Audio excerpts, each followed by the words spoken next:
السلام عليكم ورحمة الله وبركاته. أهلا بيكم في الحلقة الثامنة من أقوى كورس جرامر عندي على القناة و let's get started. في الحلقة اللي فاتت عرفنا إزاي نقول ده كتابي this is my book.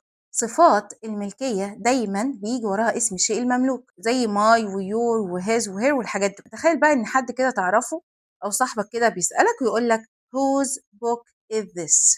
whose book is this؟ على فكرة ده السؤال اللي بنسأل بيه عن الحاجة دي ملك مين. هل كل مرة هتقول له this is my book this is my book؟ أكيد لأ. في الإنجليش بقى بنحب الاختصار، فبنعمل إيه؟ هشيل my book خالص وأحط مكانها ضمير. في الحالة دي هيكون اسمه ضمير ملكية والجملة هتكون this book is mine. الكتاب ده يخصني، بتاعي، حاجتي. تمام. وهنا نوصل بقى لنوع جديد من الضمائر اسمها ضمائر الملكية possessive pronouns. يعني في حلقة النهاردة هنعرف الفرق السحري ما بين mine و my، yours your، hers her. أولا ما معنى possessive pronouns؟ بص بقى يا سيدي، هي ضمائر بتحل محل مين؟ بتحل محل الاسم. فاكر لما قلت لك في الحلقتين اللي فاتوا بتوع الضمائر إن معنى الضمير أصلا هو كلمة بتحل محل الاسم وبتشتغل وظيفته؟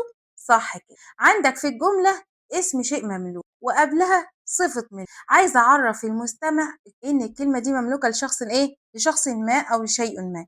لذلك إن إحنا بنشيل الاسم وأحط مكانه ضميره وبسميه ضمير ملكية. يعني مثلا this is my pen، ده قلمي. لو عايزة أختصر وعايزة أشيل الاسم وأحط مكانه ضميره هعمل إيه؟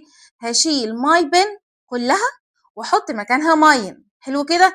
بس بمنتهى البساطة. مثلا لما اقول لك your car هتبقى yours، his phone هتبقى his، my book هتبقى mine. تمام.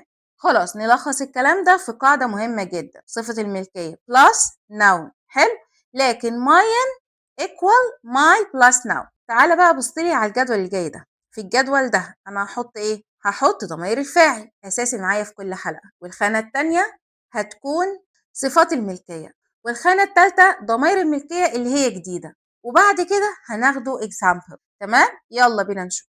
عندك I أنا هتاخد my هتبقى mine، you صفة الملكية بتاعتها your، ضمير الملكية بتاعها yours، he his، she her hers، its أيوة.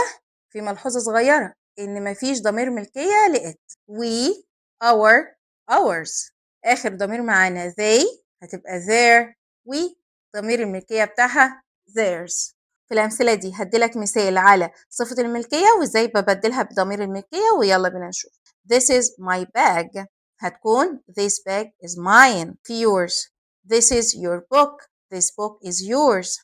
is this pen yours؟ هل هذا القلم ملكك أو يخصك؟ نيجي بقى على his this is his car this car is his. نفس الكلمة خلي بالك. في hers this is her dress this dress is hers. عندك مفيش طبعا في its حاجة مش هنعمل لها مثال. تعالى بقى في ours this is our house this house is ours. في آخر حاجة في theirs this is their classroom this classroom is theirs.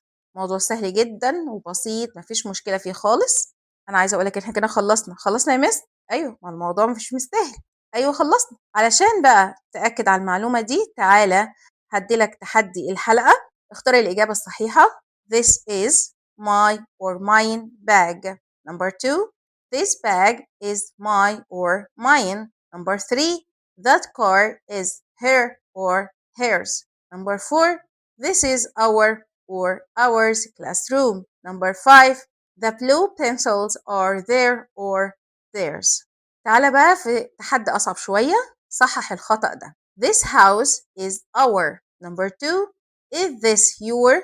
Number 3 that is hers book. Number 4 the phone is mine.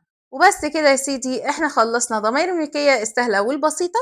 النهاردة بقى اكتشفنا ان كلمة واحدة ممكن تختصر جملة كاملة، لكن لسه عندنا نوع أخير خلي بالك. احنا خدنا 4 أنواع من الضماير، فاضل لنا نوع واحد بس لازم تفهمه، وهي ضماير بتستخدم لما الشخص هو اللي عمل الفعل بنفسه، بسميها الضماير المنعكسة. وده هيكون موضوع الحلقة اللي جاية إن شاء الله، اسمها reflexive pronouns. لو لسه ما عملتش شير ولايك وسبسكرايب اعمل ده عشان يوصلك كل جديد وغيرك يستفيد. أستودعكم الله والسلام عليكم ورحمة الله وبركاته.